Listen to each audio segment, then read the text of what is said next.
ACEC is excited to announce that registration is now open for its fall conference taking place in Marco Island, Florida this October. That's right, after a year of Zoom and virtual meetings, we're excited to be bringing our fall conference back as an in-person event. And we can't tell you how excited we are to look forward to seeing you there in person for all of the content, networking, and education that the fall conference is known for. Log on to www.acec.org for more information. We can't wait to see you there.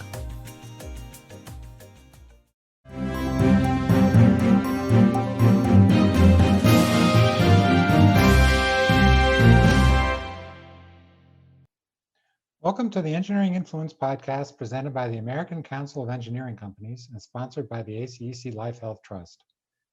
Cybersecurity has become a big issue in recent months as we've seen a surge in cybercrimes. Several have made the headlines, including ransomware attacks on the Colonial Pipeline, JBS Foods, the computer manufacturer ACER, and AXA, an international insurance company which ironically just days before the attack announced that it would no longer reimburse some clients for ransomware payments. Experts predict that cybercrime activity is only going to increase. Today, we're going to talk about cybersecurity and cybersecurity insurance with Kevin Holland, who's with Lockton's engineering and design practice. Thanks for coming on the program. Yeah, thanks for having me. It's an exciting topic and one that unfortunately is a little too prevalent right now. That is true. So it has been in the news a lot, but I have the sense, and nothing to back it up, but the sense that a lot of businesses just don't believe it's going to happen to them. What's been your experience with the engineering firm leaders?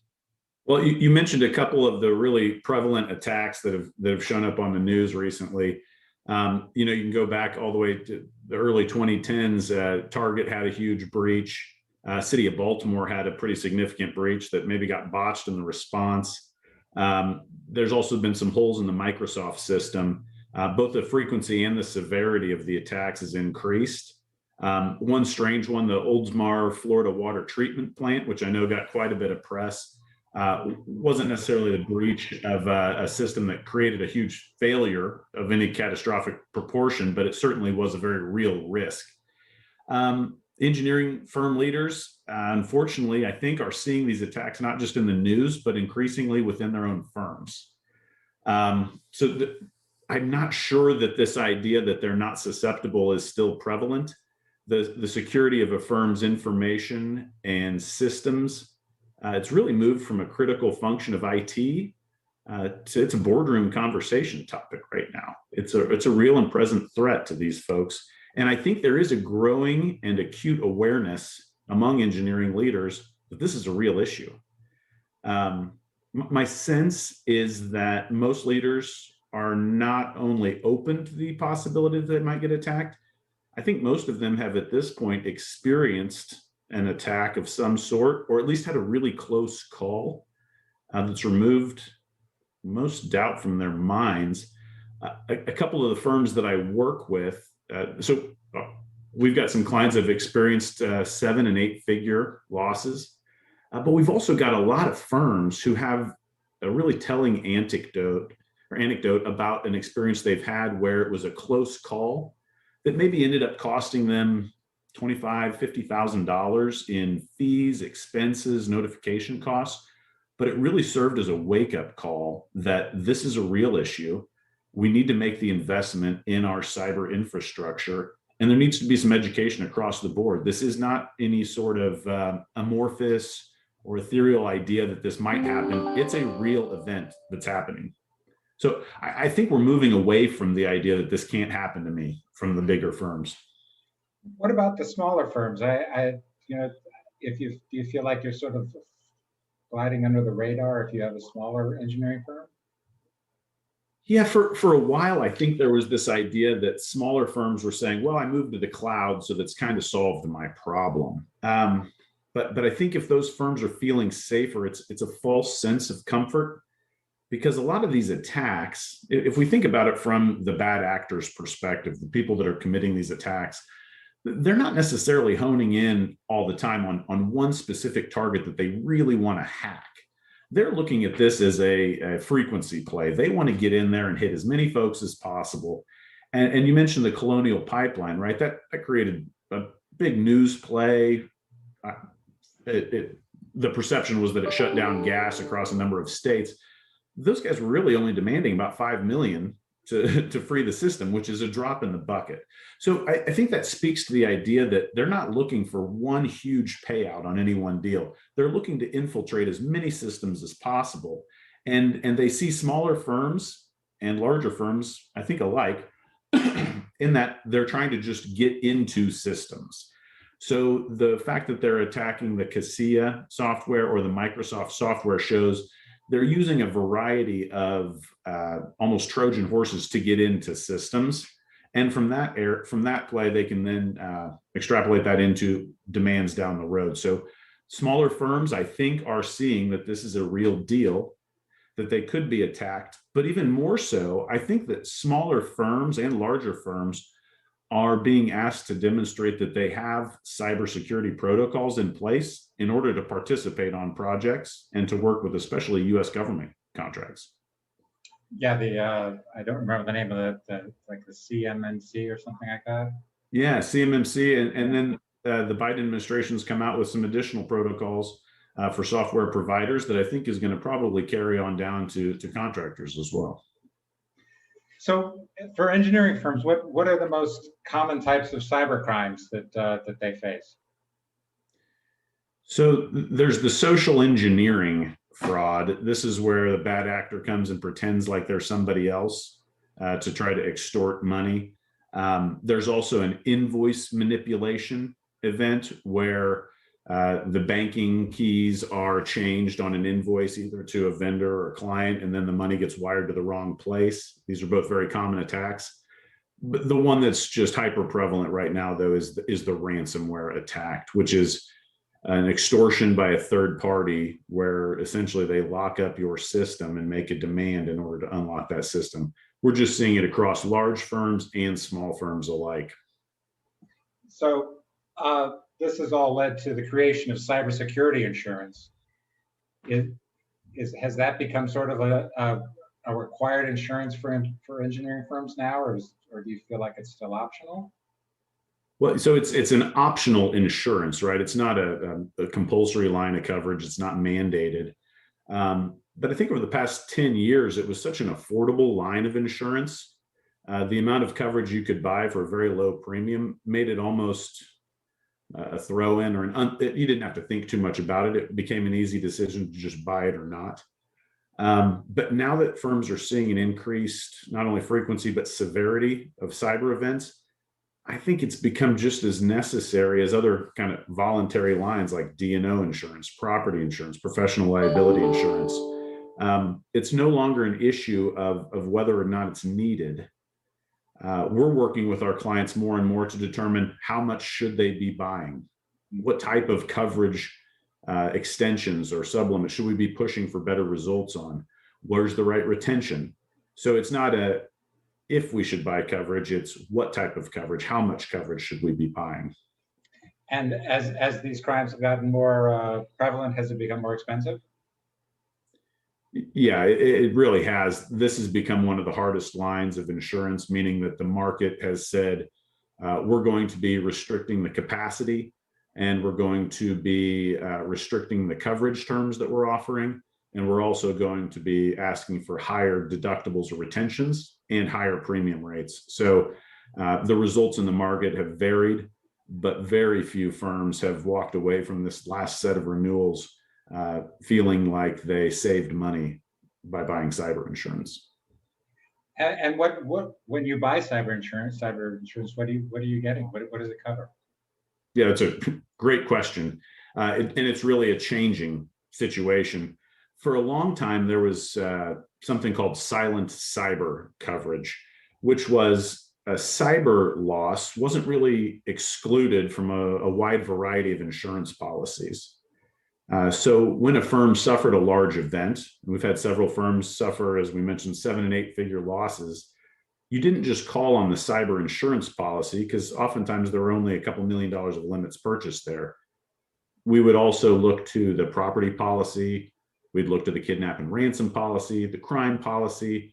Really, it was, let's get creative. Let's make a claim on any policy that doesn't specifically exclude cyber and find a coverage trigger that can respond to this event. This has changed, however, because insurers have said, okay, we need clarity on whether our policy is going to cover cyber events or not. Lloyd's of London really led this charge. They mandated in a series of protocols that firms had to demonstrate if they were affirmatively covering or excluding cyber insurance from the policy to remove any doubt about it. So now the cyber insurance policy has become really a key element and one of the few policies that will be responding going forward. And the cyber policy it's evolving, but there's a few key components. The cyber policy responds to two types of risk: first-party risk, which is the losses that the cyber event has on the firm itself, and then the third-party risk, which is what we've done to others as a result of a cyber event. And those first-party risks kind of have component coverage pieces. So there's a piece of the policy that that responds to breach events. So if my system is breached, and there's a ransomware attack, for instance, I'm going to need to hire a legal firm to help represent me. I'm going to need a forensics firm. I'm going to need a response vendor to help me pay that ransomware attack if that's what I deem necessary. So that would be covered by the cyber policy. There's also network business interruption. So this is if my system gets shut down, either from an attack, if the service provider fails. In some cases, you can buy coverage, or if I voluntarily shut down my system, after a certain time deductible, the cyber insurance policy would pay for those extra expenses and the business interruption losses. If I lose digital assets, if my property is damaged, in the cyber world, this is called a bricking coverage. So if I actually lose hardware as a result of this, it can respond. There's some reputational harm coverage. This isn't always included in the cyber policy, but it can be extended to cover it.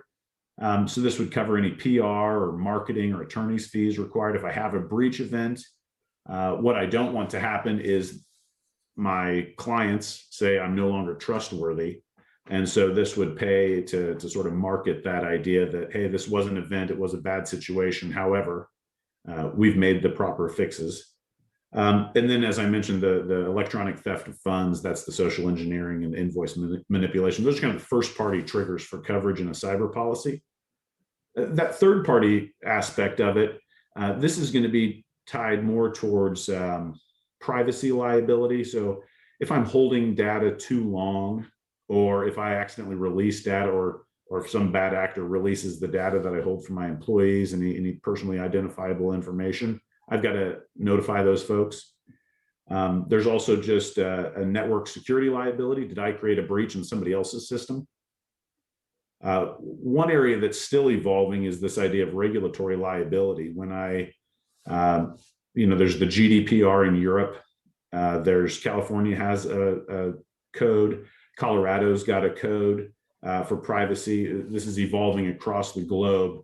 When I have an infraction and I create a problem in one of these jurisdictions, the cyber insurance policy may be able to respond. Whether that jurisdiction permits a response from insurance is still being debated in a variety of jurisdictions.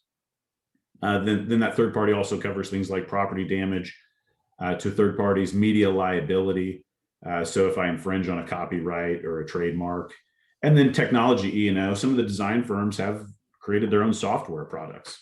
So if that software creates a problem or doesn't work as appropriate, the cyber liability policy, it has a technology errors and omissions coverage to it, it would respond as well. But not only does it respond in case of an event, those cyber insurance policies also provide a number of benefits to help create a better cyber environment for a firm. Increasing your ability to protect against a cyber event is not only in the firm's best interest, but it's also in the insurance company's best interest. So we would recommend reaching out to your broker to make sure that you're getting the most out of your cyber insurance policy if you do have one already. Do the policies cover paying a ransom?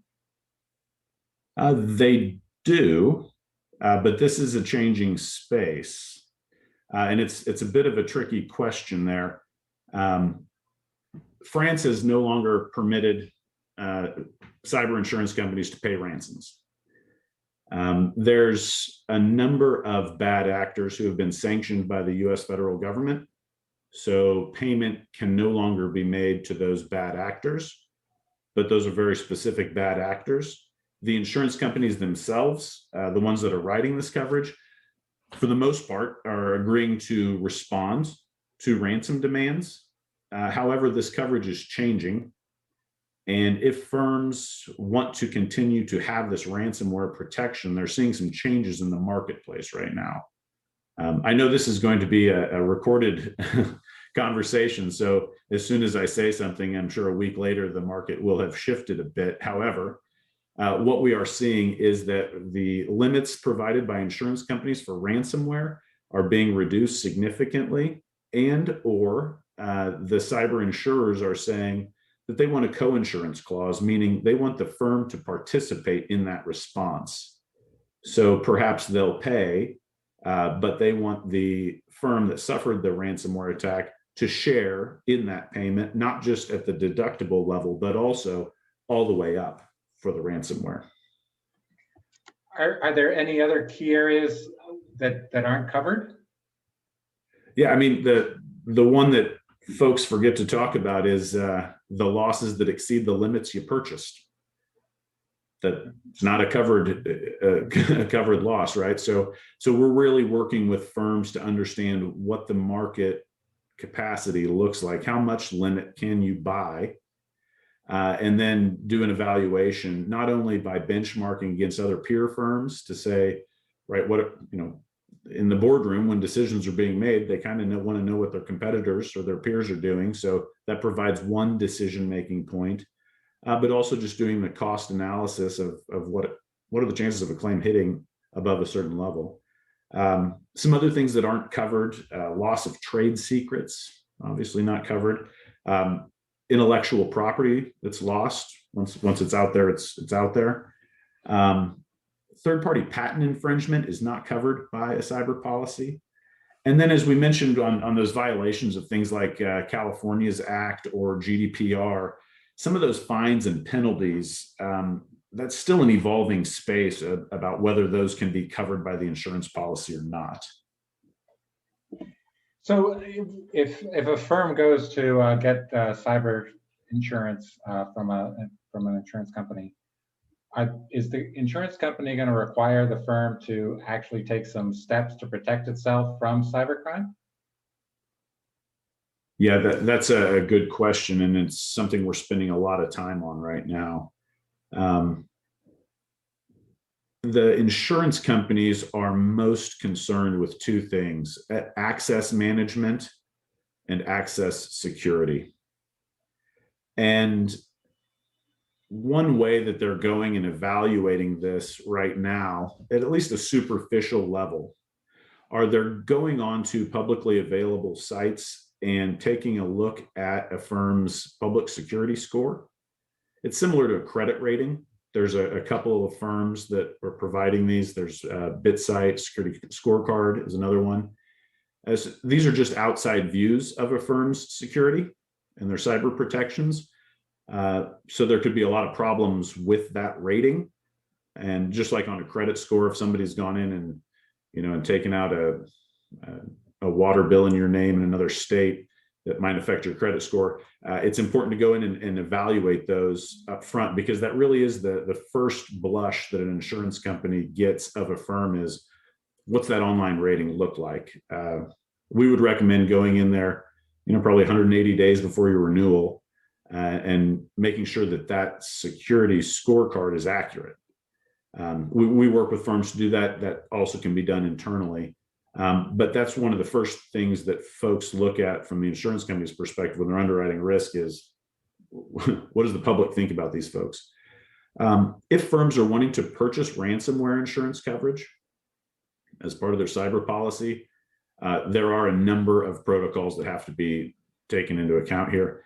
One of them is just the amount of information required by the insurance companies. Not only are you completing an application for cyber insurance, but then they're providing a supplemental application. We've hosted a number of roundtables on this event with CISOs and IT directors, and they're just a little frustrated with the amount of information that they're having to provide, especially considering it's a bit redundant with what they're already having to provide to their banks and other financial service providers to demonstrate that their systems are secure. But unfortunately, that's where we are right now in this world. Is the cyber insurance market wants to see supplemental applications completed, and they are lengthy, they are detailed, and they are required in order to obtain this coverage. So those are some of the administrative things that go on. The underwriters absolutely want to see multi-factor authentication, MFA. This is where you need 2 devices to get onto one. If that is not in place going forward, we're really struggling to get coverage for folks. It can be possible, but that is going away. That's becoming the equivalent of having a fire extinguisher in your building to get property insurance coverage. That's one that I think will, by 12 months from now, will be an absolute must. Another one that's kind of interesting that we're seeing more and more is these restrictions for employees who have administrative rights or privileges for the system itself, regardless of how large the firm is. So if we're going to a firm of 50 people, or if we're going to a firm of 10,000 folks, the cyber insurance companies are wanting to see that the number of people with admin rights is roughly 2. Regardless of size. Yeah, and that's not always achievable, but that's what they're shooting for, is 1 with a backup. Again, is it realistic? Sometimes yes, and it can be done. I was talking to a firm last night that's based overseas, and they really struggled with that because they have 5 different opcos in different regions, and they want to be able to demonstrate that they can get folks on and off a system or upload and download software as needed. They had to move that number down to 2 people, and it was challenging for them. They had to kind of reorganize their own IT infrastructure to respond. They're probably a safer firm now, and the insurance company certainly does feel that way as well. The insurance companies are also wanting to see what the processes are, and they want to see them institutionalized or codified within a firm for how you deal with end-of-life systems, how you deal with data that's no longer required for your firm to hold on to. How are we disposing of these things that we no longer need or use? Because sometimes those can be entry points for bad actors. They want to see that you're going into your administrative files on a regular basis to clean them out. They want to see that that's happening at least every 30 days. And then an important one is, what does your patching process look like? When Microsoft comes out and says, hey, here's 3 or 4 holes that need to be fixed, what does your firm do with that? How long does it take to patch them? And then the one that we're all familiar with is just the ongoing training. The insurance companies want to see that there's a training program in place for employees at every level of the firm, including the top of the firm. and they want to see that these phishing tests that some of us are familiar with, this idea of clicking on to something that you're not supposed to, they don't just want to see that that goes out on May 2nd every year. They want to see that that's a rolling test, that that's ongoing, so that this is an evolving space. It's not a, okay, we all know this is happening and then do it. So I listed a lot of things there. The MFA is the absolute must. The supplemental application is the absolute must. Those restricted admin accounts are becoming an absolute must. And those other things are soon to follow, I believe. And looking forward, what do you expect to see in the cybersecurity insurance market? How do you think it's going to evolve? I think there's going to be 2 ways that we see, 2 tracks of evolution here. I think one of them is going to be, how is the policy going to respond? And then the other one is going to be, what are the requirements to obtain this coverage? I think those are the 2 areas where we're going to see big evolution. As far as how the coverage is going to respond, I think there's going to be continued clarity about which policies will respond to cyber events.